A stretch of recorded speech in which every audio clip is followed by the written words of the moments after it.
Cordial saludo. Deseo compartir con ustedes el recurso psicoeducativo correspondiente a sensación versus pensamiento.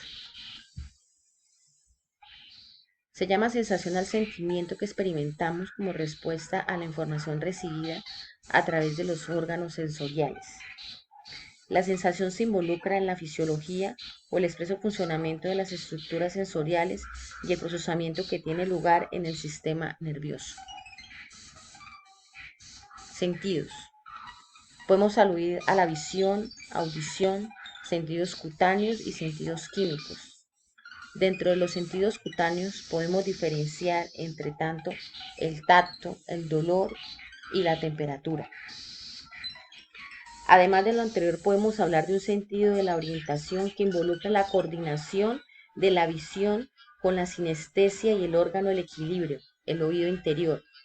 Más allá de una clasificación exhaustiva, nos detendremos en los sentidos humanos más importantes y definiremos sus estímulos y receptores. ¿Cuáles son las partes involucradas en la sensación? La corteza occipital recibe la información de lo que vemos. Necesitamos una décima de segundo para que los datos hagan este viaje y es suficiente para que asumamos que ha sucedido alguna cosa. Tipos de sensaciones. Interoceptiva. Información de los procesos internos del cuerpo, captando estímulos procedentes desde las vísceras. Mantienen cierta afinidad con los estados emocionales, fenómenos mecánicos y químicos. A través de estas sensaciones nos damos cuenta que tenemos sed, hambre, dolor, visceral, plenitud estomacal, vesical, náuseas y sensaciones sexuales. Las impresiones que se producen se denominan sensaciones senestésicas. Propioceptivas. Información sobre la situación del cuerpo en el espacio, sobre la postura y sobre el movimiento. Estas se vinculan con el comportamiento motriz y permiten que nos demos cuenta de los movimientos y cambios de posición de nuestro cuerpo. Las impresiones que se producen se llaman sensaciones senestésicas. Esteroceptivas. Proporcionan datos del entorno y adoptan la forma visuales y auditivas, olfativas, gustativas y táctiles. Sinestesias. Es un fenómeno o unión de sensaciones que se traducen en algunas personas experimentando sentidos mezclados. Puede ser los colores mientras escuchan una canción o apreciar sabores cuando alguien te habla. Las interacciones pueden ser de lo más variado y resultaría imposible enumerar o clasificarlas. Según el investigador Sean Day, su trabajo catalogado 19 tipos de sinestesias en 175 casos. La visión humana funciona cuando el ojo recibe energía electromagnética y ésta se enfoca específicamente en la retina, que es la capa interior capaz de reaccionar al estímulo visual, capa fotosensible.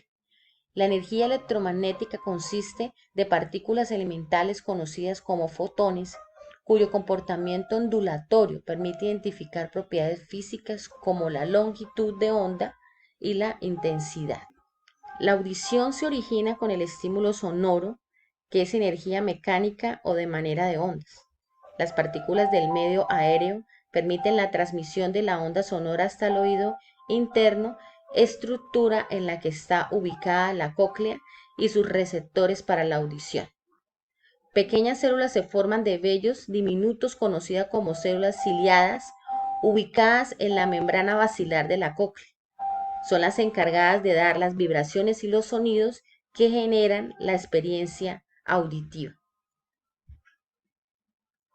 El sentido cutáneo también involucra todas aquellas modalidades sensoriales medidas por los receptores de la piel. Podemos distinguir entre el tacto, el sentido que nos permite experimentar presión, texturas y vibracionales, la temperatura, frío, calor, y el dolor, que es la presión, calor, el calor quemante. Los receptores involucran una variada gama de células ubicadas en diferentes regiones de la piel, especializadas en responder a los estímulos. Sentidos químicos que nos permiten recolectar información sobre las propiedades químicas de nuestro entorno. Esto incluye la capacidad de percibir a distancia moléculas odorantes volátiles cuando hacen contacto con las células de la mucosa olfatoria y la capacidad de experimentar sabores a partir de los alimentos y otras sustancias que hacen contacto con los receptores de las papilas gustativas.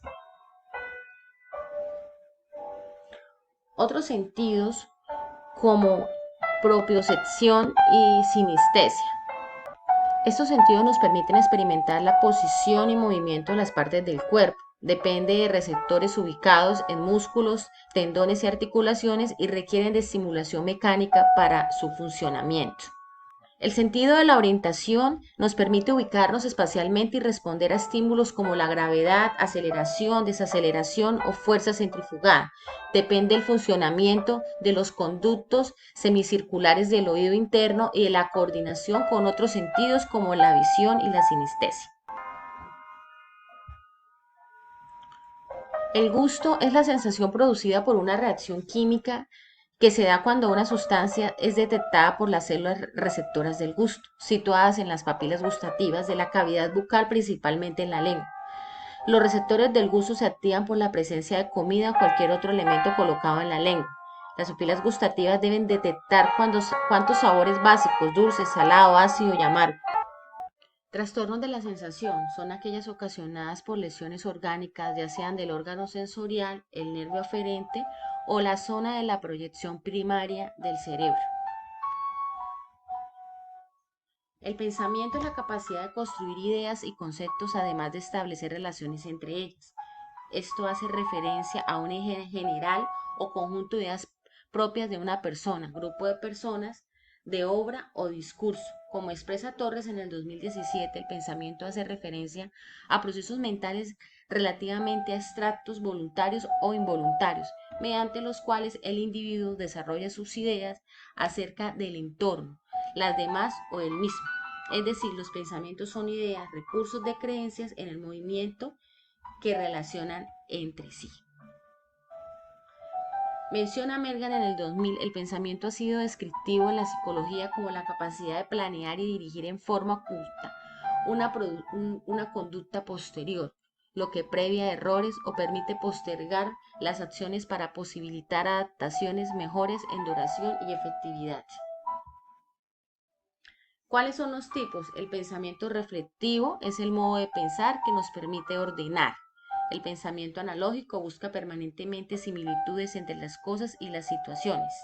El pensamiento lógico es ante todo una forma ordenada de expresar nuestras ideas y es precisamente esa expresión ordenada la que puede llevarnos al convencimiento de que tenemos razón.